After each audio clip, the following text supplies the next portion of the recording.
হে কৃষ্ণ করুণা সিন্ধু দীনবন্ধু জগৎপথে গোপেশু গোপিকাকান্ত রাধাকান্ত নমস্তুতে। জয় শ্রীকৃষ্ণের জয়। নমস্কার প্রিয় দর্শক বন্ধুগণ, আপনাদের সবাইকে আমাদের বঙ্গ রাশিফল চ্যানেলের পক্ষ থেকে স্বাগতম জানাই। আশা করছি আপনারা সবাই ভালো আছেন এবং সুস্থ আছেন। আজ এই ভিডিওটির মাধ্যমে আপনাদের জানিয়ে দেব তুলা রাশি ও তুলা লগ্নের জাতক এবং জাতিকাদের ক্ষেত্রে 10ই অগস্ট থেকে 25শে অগস্ট এই সময়কালটি আপনাদের জন্য কেমন হতে চলেছে। গ্রহগতির অবস্থান অনুযায়ী আপনাদের জন্য এই সময়ের যে মধ্যকাল যে পিরিয়ড চলবে তা কেমন হতে চলেছে, কেমন ফলাফল দেবে।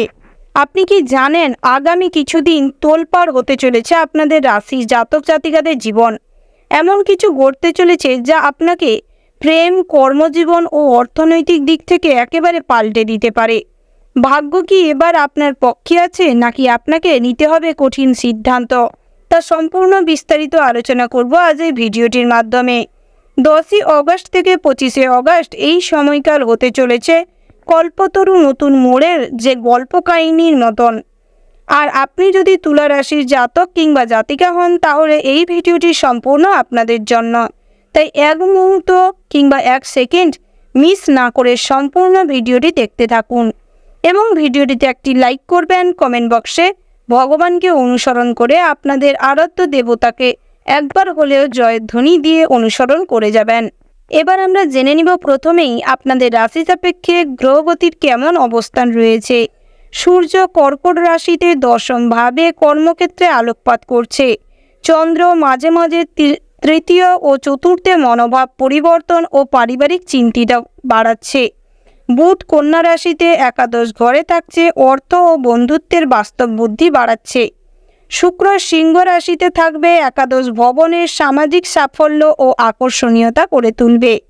মঙ্গল মিথুনে 9ম ঘরে অবস্থান করবে, যার ফলে দূরে ভ্রমণ করা কিংবা উচ্চশিক্ষায় উদ্দীপনা সৃষ্টি করবে, উত্তেজনা সৃষ্টি করবে।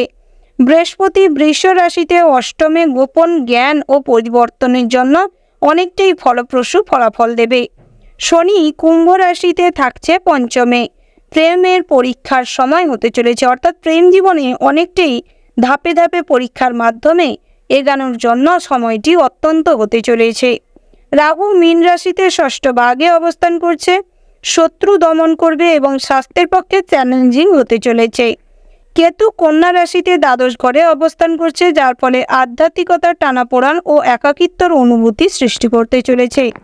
তাহলে এবার আসুন জেনে নিই আপনাদের কর্মব্যস্ততার জীবনে কিভাবে প্রভাব ফেলছে, কোন কোন ক্ষেত্রে এই গ্রহগতির অবস্থানের প্রভাব রয়েছে।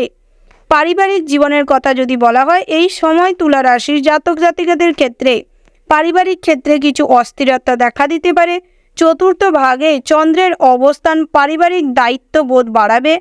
বৃদ্ধ পিতামাতার স্বাস্থ্য নিয়ে চিন্তা হতে পারে, বিশেষত 15ই অগস্টের পরে। বাড়িতে কারোর সাথে মতের অমিল হলে তাৎক্ষণিক প্রতিক্রিয়া না দেখিয়ে ধৈর্য ধরুন। বৃহস্পতি 8মে থাকায় গোপন পারিবারিক বিষয় সামনে আসতে পারে, যা মানসিক চাপ সৃষ্টি করতে পারে। তবে একাদশে বুধ ও শুক্রের প্রভাব আপনাকে সামাজিকভাবে সাহস যোগাবে এবং বন্ধুরা পাশে থাকবে। তবে ঘরের অবস্থান বুঝে কথা বলবার চেষ্টা করুন, প্রদীপ জ্বালিয়ে মঙ্গল কামনা করুন এবং মানসিক শান্তি ফিরে পেতে চাইলে সবার সঙ্গে বুঝে শুনে ধৈর্য রেখে কথা বলবার চেষ্টা করবেন। তার পাশাপাশি যারা বাড়ির ছোট সদস্য রয়েছে তাদের দিকেও কিন্তু নজর দেওয়ার চেষ্টা করবেন। কর্মক্ষেত্রের কথা যদি বলা হয়, সূর্যের 10ম ভাগে অবস্থানের কারণে আপনার কর্মক্ষেত্রে প্রভাবশালী করে তুলবে আপনাকে। চাকরি প্রার্থীদের জন্য এই সময় বেশ ভালো হতে চলেছে, বিশেষ করে যারা সরকারি চাকরি বা প্রশাসনিক পদে যুক্ত রয়েছেন কিংবা সেই সমস্ত কাজে যুক্ত হওয়ার জন্য প্রস্তুতি নিচ্ছেন। আপনাদের জন্য সময়টি কিন্তু অনেকটা অতি উত্তম হতে চলেছে। যারা বেসরকারি ক্ষেত্রে কর্মরত রয়েছেন তাদের উপর অতিরিক্ত দায়িত্ব আসতে পারে, তবে তা ভবিষ্যতের পদোন্নতির পথে সহায়ক হবে। 12 ও 22শে অগস্টের মধ্যে কোনো গুরুত্বপূর্ণ প্রকল্পের নেতৃত্ব দেওয়ার সুযোগ আসতে পারে। ব্যবসায়িক ক্ষেত্রে মঙ্গল 9মে থাকায় বিদেশ থেকে কোনো যোগাযোগ বা ইনভেস্টমেন্টের সুযোগ আসবে। তবে বৃহস্পতির 8ম অবস্থান অনিশ্চয়তা তৈরি করতে পারে, তাই ভালো করে যাচাই বাছাই করে তারপর কাজ করবার চেষ্টা করবেন। অফিসে যে কোনো জায়গায় নেতৃত্ব দেওয়ার হলে অহংবোধ ত্যাগ করবার চেষ্টা করুন এবং সহকর্মীদের প্রতি সহমর্মিতা শ্রদ্ধনীয় হয়ে কাজকর্ম করবার চেষ্টা করুন। তাতে করে কিন্তু কর্মক্ষেত্রে না চাইতেই অনেকটাই আপনি কিন্তু সম্মান এবং ভালোবাসা লাভ করতে পারবেন। প্রেমের ক্ষেত্রে যদি বলা হয়, পঞ্চম ঘরে শনির অবস্থান প্রেমের সম্পর্কে শৃঙ্খলাপরায়ণ করে তুলবে, কিন্তু কঠিন পরীক্ষাও দিচ্ছে। পুরনো সম্পর্কগুলিতে ভুল বোঝাবুঝি বাড়তে পারে। বিশেষ করে 13ই আগস্ট থেকে 21শে আগস্টের মধ্যে যে কোনো তর্ক এড়িয়ে চলবার চেষ্টা করবেন। যারা বিবাহিত তাদের জন্য সময়টি একদিক থেকে যেমন দায়িত্বশীল, অন্যদিকে মানসিকভাবে চ্যালেঞ্জ নিয়ে আসতে চলেছে। দাম্পত্যে বোঝাপড়ার অভাব থাকলেও ধৈর্য ও নম্রতা আপনাকে সম্পর্কে বাঁচিয়ে চলা চেষ্টা করাবে, অর্থাৎ সম্পর্কের প্রতি দায়িত্ববোধের কারণে আপনাদের কিন্তু সম্পর্ক টিকে থাকবে। তবে একাদশে শুক্র থাকায় নতুন প্রেমের সম্ভাবনা উজ্জ্বলতর। সোশ্যাল মিডিয়া বা বন্ধু সার্কেলের মাধ্যমে নতুন কারোর সাথে আলাপচারিতা বাড়তে পারে এবং ধীরে ধীরে তা কিন্তু প্রেমের রূপ নেওয়ার চেষ্টা করবে। তাই এই ধরনের সম্পর্কের ক্ষেত্রে কিন্তু ভীষণভাবে মনোযোগ দেওয়ার চেষ্টা করবেন। আমি নয়, আমরা এই মন্ত্র মেনে চললে কিন্তু অনেকটাই ভীষণভাবে আপনি কিন্তু প্রেম জীবনে লাভবান হতে পারবেন। সেই মন্ত্রটি হচ্ছে ওং ক্রিং কৃষ্ণায় নমঃ। এই মন্ত্রটি 11 বার জপ করবার চেষ্টা করুন। আর্থিক অবস্থার কথা যদি বলা হয়, অর্থনৈতিক দিক দিয়ে এই সময় মিশ্র বলে মনে করা হচ্ছে। একাদশে শুক্র ও বুধ থাকায় আয় বাড়বে, বিশেষ করে যারা মিডিয়া, ডিজাইনিং, ফ্যাশন বা রিটেল সেক্টরে কাজ করছেন তাদের ক্ষেত্রে। তবে অষ্টমে বৃহস্পতির অবস্থান ব্যয়ের প্রবণতা বাড়াতে পারে। হঠাৎ করে কোনো চিকিৎসা বা পারিবারিক কারণে খরচ হতে পারে। বন্ধুবান্ধব থেকে অর্থনৈতিক সাহায্য পেতে পারেন, তবে প্রয়োজন ছাড়া তাদের কাছ থেকে অপ্রয়োজনীয় আর্থিক সাহায্য না নেওয়াই ভালো। ব্যবসা ক্ষেত্রে কোনো অর্থ না বুঝে কোনো ঋণ করবেন না, বিশেষ করে যেটা গ্রামীণ সুদ বলা হয় সেই সমস্ত সুদ এড়িয়ে চলবার চেষ্টা করবেন, নচেত পরবর্তী সময়ে কিন্তু চাপের সম্মুখীন হবেন। চাকরিজীবীদের ক্ষেত্রে কিন্তু ভীষণভাবে 18ই আগস্টের পর অর্থ লগ্নি বাড়তে পারে, তবে লগ্নি সংক্রান্ত ঝুঁকি নেওয়ার সময় স্টক মার্কেট বা ক্রিপ্টোতে সাবধান চলুন। নিজেদের সামান্য ভুলের কারণে কিন্তু এই ধরনের চক্রান্ত জালে ফেঁসে যেতে পারেন। প্রতিদিন সকালে 11 বার লক্ষ্মী মন্ত্র জপ করতে পারেন। ওই মন্ত্রটি হচ্ছে শ্রী মহালক্ষ্মী চ। এই মন্ত্রটি জপ করতে পারলে কিন্তু আর্থিক সাশ্রয় করতে সক্ষম হবেন। এই ধরনের যে কোনো ট্র্যাপ থেকে কিন্তু নিজেকে বাঁচিয়ে চলতে পারবেন। শিক্ষা ক্ষেত্রের কথা যদি বলা হয়, নবম ঘরে মঙ্গলের উপস্থিতি উচ্চশিক্ষা বা গবেষণার ক্ষেত্রে খুবই অনুকূল রয়েছে। বিশেষ করে যারা বিদেশে পড়াশোনা করতে চান তাদের জন্য এই সময়টা পরিকল্পনার চূড়ান্ত রূপ দিতে উপযুক্ত। পঞ্চমে শনির অবস্থান যদিও কিছুটা মনোযোগ বৃদ্ধি ঘটাতে চলেছে, তবে নিয়মিত অধ্যাবসায় বজায় রাখলে ফল মিলবে।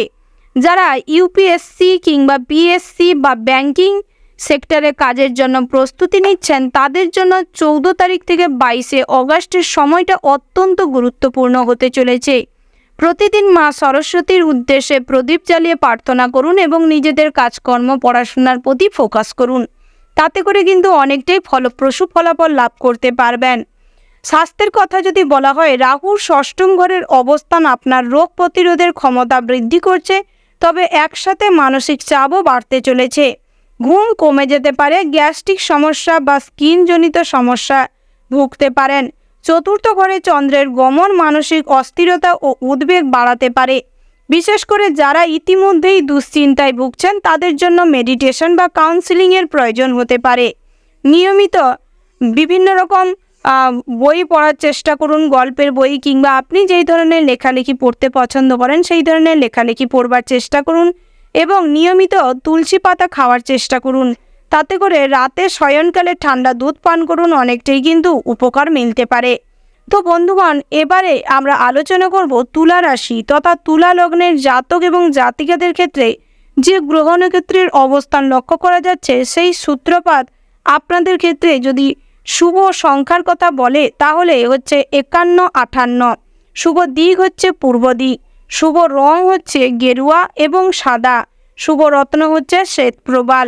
এবং উপসংহারে যদি কিছু বলা হয়, আপনাদের রাশি সাপেক্ষে 10 তারিখ থেকে 25শে অগাস্টের মধ্যে 2025 সালের এই সময়টি কিন্তু তুলা রাশির জাতক জাতিকাদের জন্য পরীক্ষা ও পুরস্কার এর মিশ্রিত অভিধানিত ফল লাভ করতে পারবেন। কর্মক্ষেত্রে নাম কামানোর সুযোগ পাবেন এবং নিজেদের কাজকর্মের মাধ্যমে সবার কাছেই কিন্তু একটা প্রেরণামূলক ভালোবাসা সম্মান করার মতন একটা আভিজাত্য ব্যক্তিত্ব গড়ে তুলতে পারবেন। তেমনি পারিবারিক শান্তি বজায় রাখাটাও ভীষণ চ্যালেঞ্জিং হতে চলেছে। ভবিষ্যতের সম্ভাবনার জন্য বর্তমানকে যত্ন করে নিজেদের ধৈর্য রেখে কাজকর্ম করবার চেষ্টা করবেন। প্রেমে ধৈর্য, পেশায় দক্ষতা ও অর্থনৈতিক দিক সামলে চলবার কৌশল আপনাকে অনন্য করে তুলবে সবার কাছে।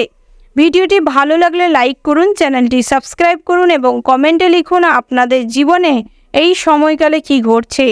আগামী রাশিফলের আপডেট পেতে অবশ্যই আমাদের চ্যানেলটি সাবস্ক্রাইব করে রাখবেন এবং ভক্তির সঙ্গে একবার হলেও কমেন্ট বক্সে জয় রাধে কৃষ্ণ লিখে যাবেন।